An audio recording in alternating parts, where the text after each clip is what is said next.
Hello, my gorgeous familia.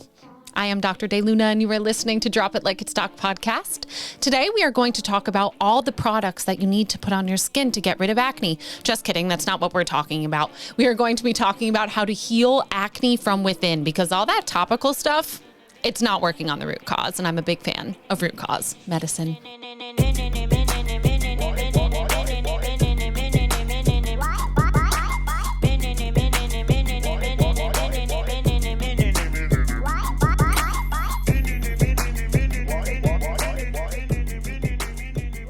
So friends, this episode is going to dive into the root causes of acne because most of the time it's coming from within your sweet body. It's not coming from something outside of you. Yes, of course, there's things that can get on the skin that can lead to inflammation and irritation, but most of the time this is coming from metabolic things, hormonal imbalances, toxic exposures. So let's dive into all of them. I want you to start to really connect your skin to all of the other organs of elimination. If you've been listening to this podcast, of course, you know that I love you, but you probably know that there's quite a few organs of elimination. One of the main ones is the bowels, how you poop things out. The other are your kidneys. You've got your lymphatic system, your breath, your skin.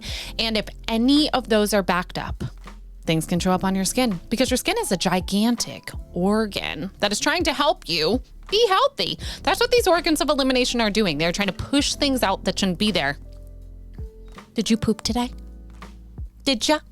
Because if you did not poop today, things are coming out of your skin. Do you know that if someone doesn't poop for long enough, they will start to smell like shit? Literally, they will. And it's because these toxins have no other door out. So a lot of the times, it will show up on the skin. So if you are someone that is constipated, someone that is not drinking a lot of water, someone that does not sweat often, someone that really doesn't work on clearing out, it's very common and almost inevitable that you are going to have something on your skin. This talk is going to be mainly about acne, but you could really fill in the word acne with rash, eczema, psoriasis. Those are all signs to me that your skin is trying to actively clear something out that another organ of elimination is not doing.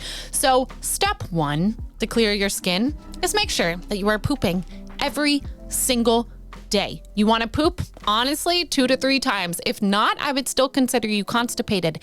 If you have to drink coffee to poop, I would consider you constipated. I want you to be able to go without eating anything. That's the goal, right? And a big part of that is hydration. So if you are dehydrated, it's going to be hard for your body to clear anything out. But just fun fact, if you want to wake up in the morning, chug some water, it'll stimulate something called the gastrocolic reflex, in which your stomach is going to yell down to your colon that there's something coming, and your colon's going to contract and push out a poopala. So fun fact, just wanted to teach you that one because I know for a fact that some of you are full of shit and you might even smell like shit, but someone is too scared to tell you. So I'm just going to tell you that you kind of smell like shit. Next, I want you to start considering that acne can be thought of as diabetes of the skin. A lot of us know someone with diabetes. Some of you are probably hovering the insulin resistance realm, which is type 2 diabetes. There's quite a few different ways that blood sugar imbalances can show up. And some people are not even aware that their anxiety, their fatigue is directly linked to blood sugar. So let me just paint this picture, because if this is you and if you have acne, this is something that you need to work on. So if you are feeling exhausted, lightheaded, shaky, irritable, you almost feel like your vision's going in and out, know that your blood sugar is probably low. And you'll know that it's low that if you eat something, like babe, if you didn't eat breakfast, you drank coffee, you're running around, you're starting to feel yourself want to punch everyone in the face, and then you eat a little baby protein bar because you think that that's enough for breakfast and that makes you feel better, your blood sugar was really, really, really, really low, okay? We don't want that. Vice versa. If you're someone that's like, oh yeah, I'm hungry, I could eat, and then you eat, and then after you're truly nodding out. It's one of my favorite things to watch someone eat and then watch them nod out after, because that tells me that they are in full-blown insulin resistance. What that is that your blood sugar spikes.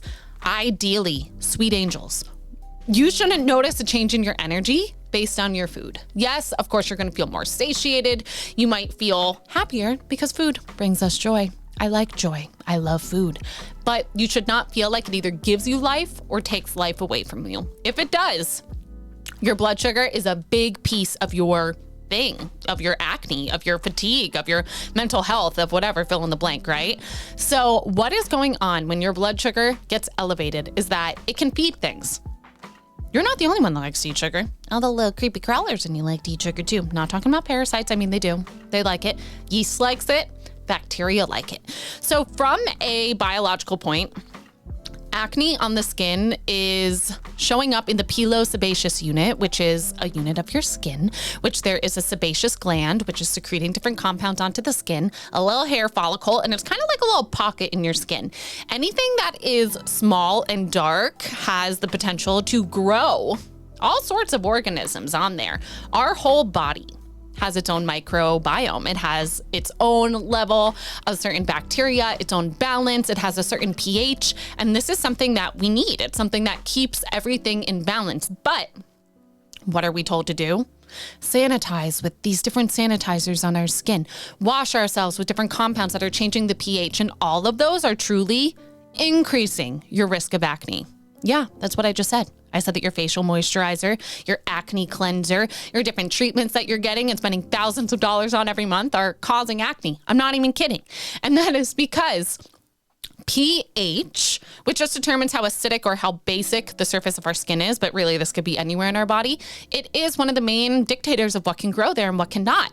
And if you alter the pH of your skin, you can invite growth that you don't want there.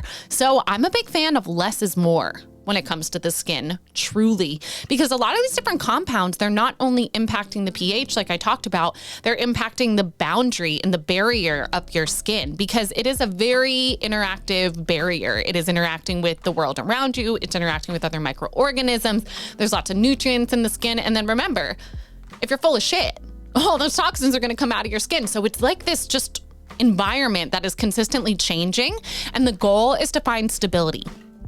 So if you are someone that, has pretty oily skin, that can be, of course, due to diet. That can be due to a hormone imbalance, or that could be due to a microbial imbalance. So if you are just washing away the oil or using those oil strips, yes, you might not have as much oil to feed a bacteria to create a lesion, which is called acne, but you're not working on the root cause whatsoever. So really, all of the treatment and all of the ways that you can care for yourself start from within your body. So how many of you were prescribed birth control for acne? Did you ever think about why it worked for you? And if it didn't work for you, that's also valuable information. Let me tell you why. Different hormones don't stay in just one spot. Hormones are released into the blood, they circulate around, and they kiss every single cell of your body and tell them what to do. They change the cellular environment, they change the products that they make. So one of the main hormones that all of us experience on a regular basis is cortisol. Cortisol is made from your adrenal glands. Most of us are living in a cortisol soup. It's like some of us get addicted to cortisol, and you can. And cortisol thickens sebum, which is essentially the oil on your skin. This is what is plugging up your pores, but it's also feeding bacteria. They eat it, they ferment it, and it creates this lovely red inflammatory bubble on your skin that we call acne. So that is just one of the many hormones, but cortisol is a big thing. Truly, stress could almost be at the root of everything that we talk about on this podcast. So many of us are stressed. And if your adrenal glands are saying, hey, we need to survive, all of your other hormones are going to take the back burner because your survival is quite important. Even going back to the blood sugar stuff, your blood sugar and cortisol go hand in hand because if you are not eating regularly or if your blood sugar drops, your adrenals will get mad at you. They will get mad at you because they're like, what the fuck? Do you not want to live? So then they release cortisol, they release adrenaline, and that will actually break down your sugar stores, liberate it into the blood so that you can function, so that you can get through your day because you are not feeding yourself. If that happens, your adrenal glands will say, I can barely take care of myself. There's no way that I'm making a baby. So libido goes down and all of your other hormones can shift. So stress really does have this impact on every system of your body, but it will thicken the oil secretions on your skin, increasing the risk of acne. Something else that can happen hormonally is that some individuals have higher levels of androgens. Androgens are male sex hormones. They give male sex characteristics, but I don't want you to think that it's only unique to the male gender. Everyone has these hormones, and that is why certain medications that are used to treat acne can actually target these different androgens, whether it's testosterone, DHT, and this is why birth control can actually impact acne. And that's because birth control, as you know, because you're a G and you listen in this podcast and you've heard me talk about it, what acne and birth control have in common is that birth control, you take it and then it circulates, whispers to your brain, we're good. You don't need to make more hormones. So then your brain stops telling your ovaries to make certain hormones. And if you had a hormone imbalance at the root of your symptoms, that could alleviate it. But what if you went on birth control and it didn't do anything to your acne? That's because your acne actually didn't have a root in hormones. And yes, of course, there could be a little bit of everything, but I find that a lot of people were truly put on birth control because of acne. They weren't put on it for contraception. They were put on it simply for that. And if that is you, know that you can actually just work on the root cause. You could just work on your sweet little hormones and you'll never have to take something by mouth again. And it's different, if you're taking it because you don't want to get pregnant. But again, if you're taking it to manage your acne, not a big fan. So the other piece of this puzzle is the microbiome, right? So we are always interacting with our environment, and know that the buggies inside of your body are actually influencing a lot of your reality. They are secreting different neurochemicals to tell you what to eat even. So some of these microbes that live inside your gut, they don't just stay in your gut. They can show up on your skin. They can be everywhere, and they will metabolically and chemically change your motivation so that you feed them, so that they live. And certain microbes that cause acne love sugar. So they can increase your sugar cravings and then you just feed them. And these microbes, what happens if they overgrow is that they can grow uncontrolled and they could just eat and eat and eat because you're feeding them, right? So then they just create these different types of lesions on your skin. What is one of the main treatments that we have for acne? Antibiotics. Yes, that is it. And of course, that's going to kill off an overgrowth of the bacteria that might be causing this issue. But that's not the root of it. It's because you're feeding them, and it's because there's this root cause imbalance in your microbiome in general.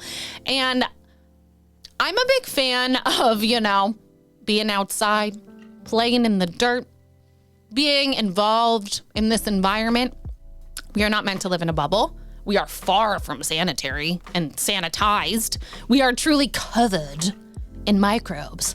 But we get stuck in this place where we think that in order to clear this stuff up, you have to wash it away. You have to sanitize it away. But what that does is it just invites in this blank slate for anything that is in your environment to take hold. Have you ever thought about what is in the air of your bathroom? Remember we started this by talking about if you poop? I'm hoping that you poop at least once. And if not, I'm hoping that you poop once a week, okay? So you're pooping in the bathroom.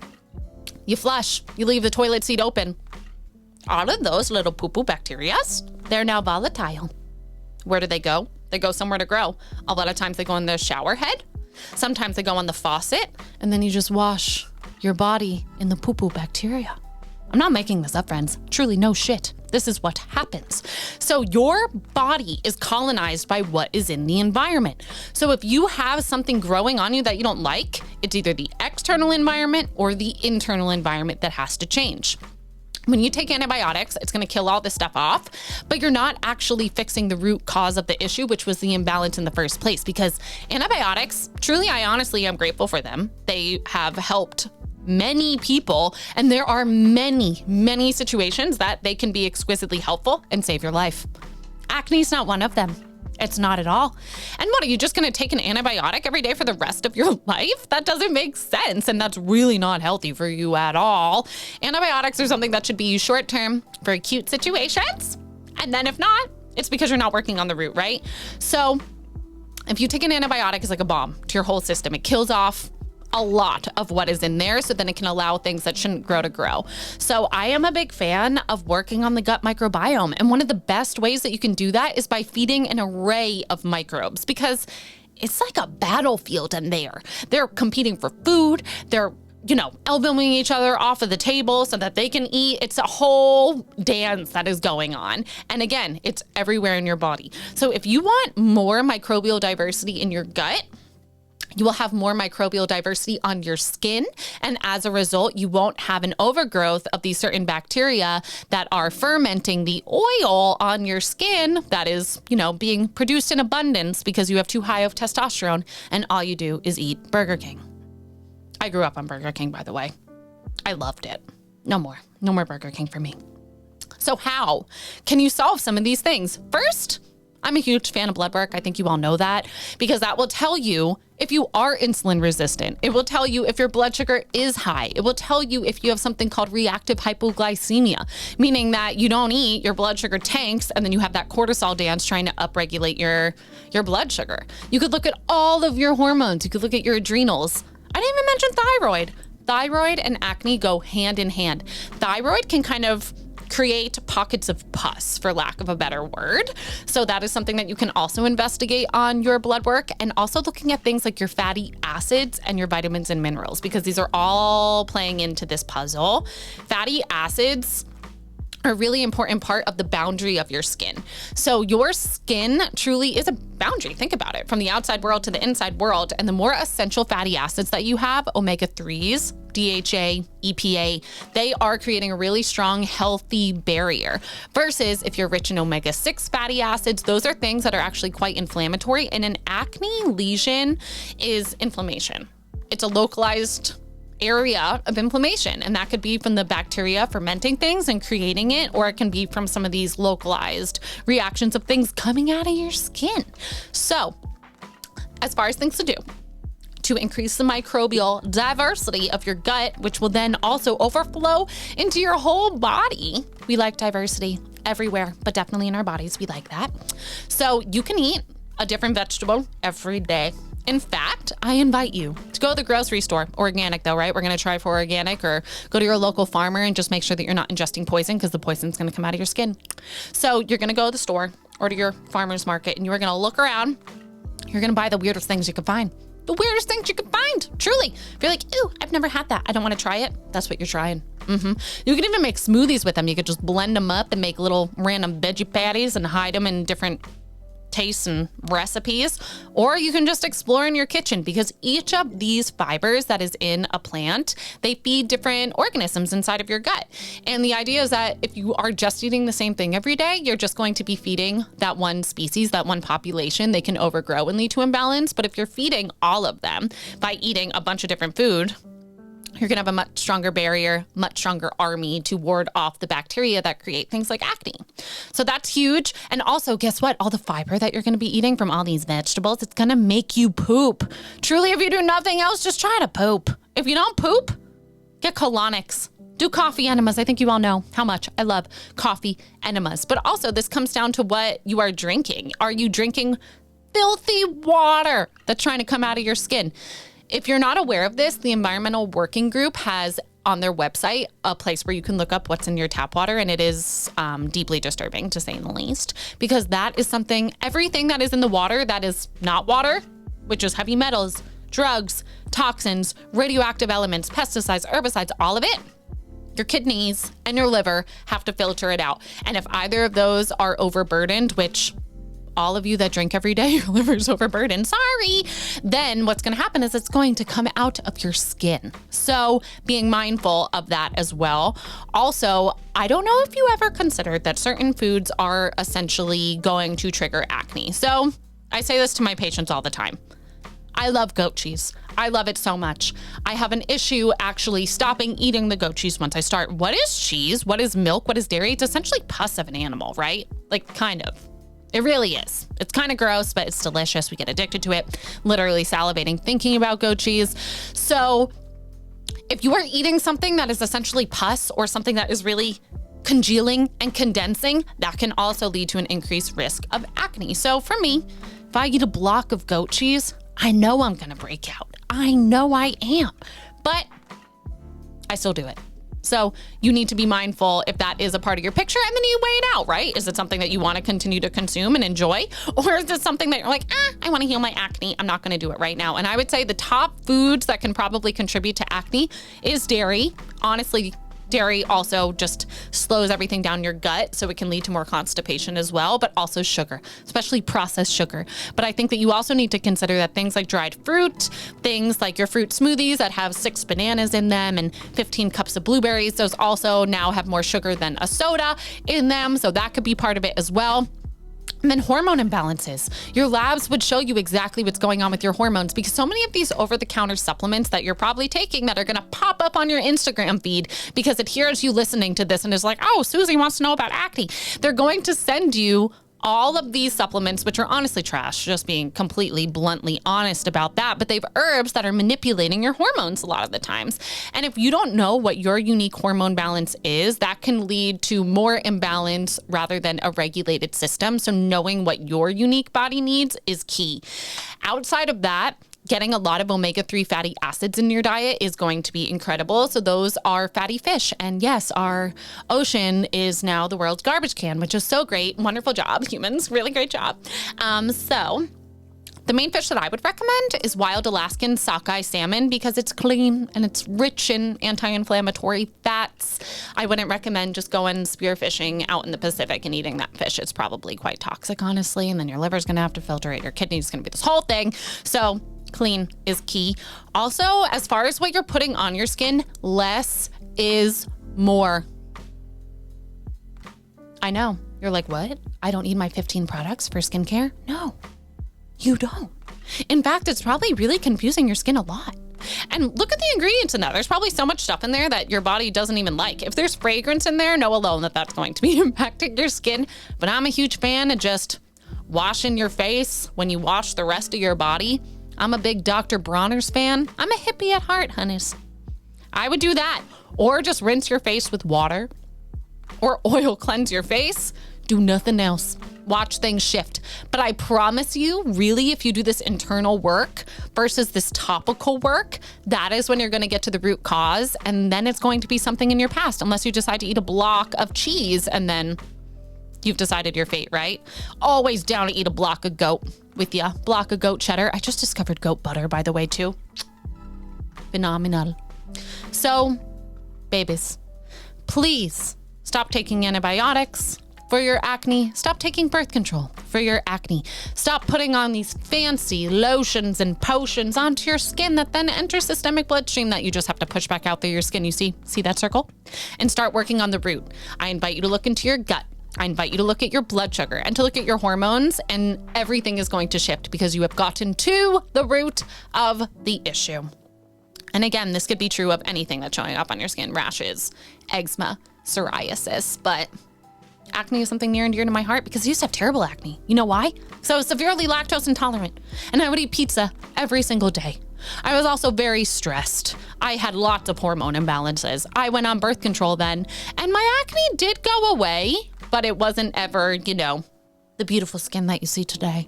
So if this is you, I hope that you learned something today. I hope that you feel empowered to balance your body from within, because all the tips that I just shared with you too, they're not just going to influence your skin, they're going to help every system in your body. And your skin is a reflection of the internal world. So be gentle with yourself.